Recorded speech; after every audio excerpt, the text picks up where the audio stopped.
Today on Leaf by Leaf, Melville by Giono.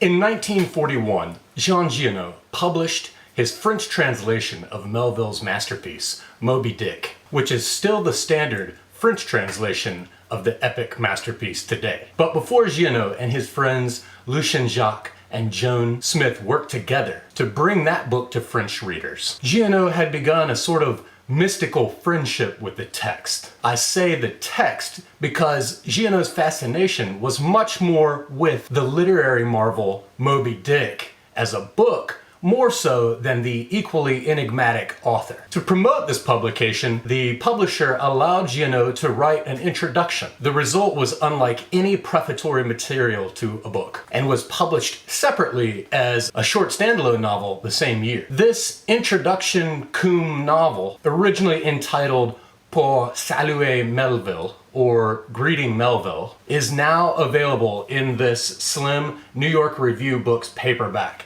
that they so kindly sent me. The translation is from Paul Epperl, and it includes a great introduction by Edmund White. Though this book is widely considered a literary essay, it is an inventive novella about apocryphal events between the time that Melville delivered his manuscript of White Jacket to his publisher in London and the time he returned home to America and began writing what would become Moby Dick. This book is a blend of genres and modes intertwined in such a way to make the reader feel almost feverish. It is biography, or perhaps autobiography, as Giono's Melville has much more in common with Giono, and the fictitious Irish nationalist Adelina White has much in common with Blanche Meyer, a married woman with whom Giono had a long-time affair. It is criticism, it is a novel, it is a swirl of pantheistic fantasy.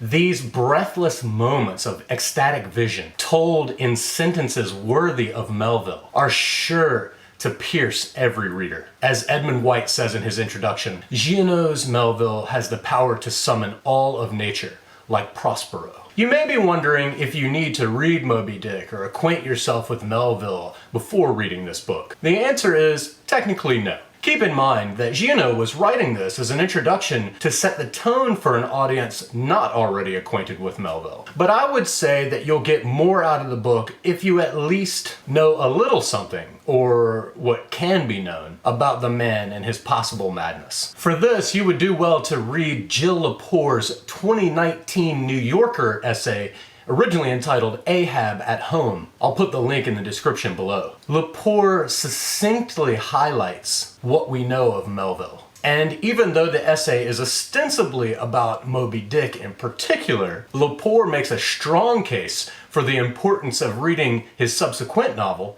Pierre, which is arguably autobiographical. We learn that Melville's father died raving mad. His sister stayed by his side, never married, and dutifully worked as his copyist. His farm Arrowhead was packed with wife, mother, sisters, and children. He would lock himself in his writing room. He despaired over writing the types of books that made him famous, like his first two, Typee and Omu. He wanted to write something more like his third novel, Marty, which is hardly heard about and was panned. In an effort to win back his commercial success, he dashed off Redburn and White Jacket in between Marty and Moby Dick. Lepore also offers her own assessment of what the prose of Moby Dick is like. Reading parts of Moby Dick is like watching a fireworks display in which Virgilian Roman candles, Old Testament sparklers, and Shakespearean bottle rockets pop off all at once,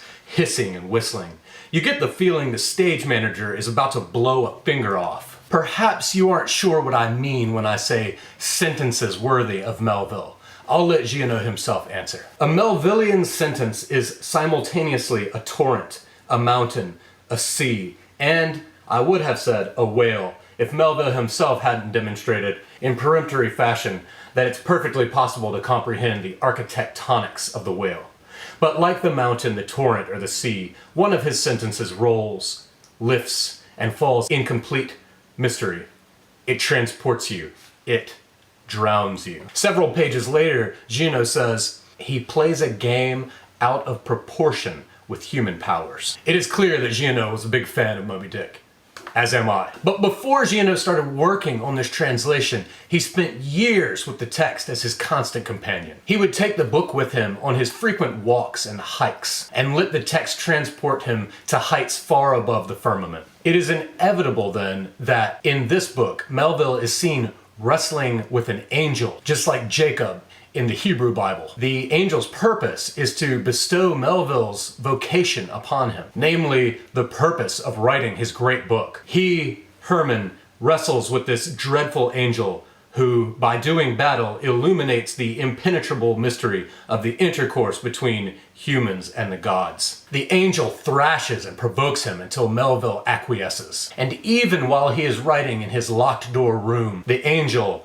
has often leapt onto his shoulders from behind and grabbed hold of him. Grabbed hold of him with the terrible kind of grip that suddenly twists your neck with a merciless sort of cruelty. Giono brings in the real relationship between Herman Melville and his neighbor there at Arrowhead, Nathaniel Hawthorne, at the time. This is a time during which their friendship and their frequent intense religious discussions gave rise to both authors' most notable works. And in the midst of this narrative, Giono gives us the backbone of Moby Dick in his Melville's words. I was talking about the arrogance of the gods, if you really want to know.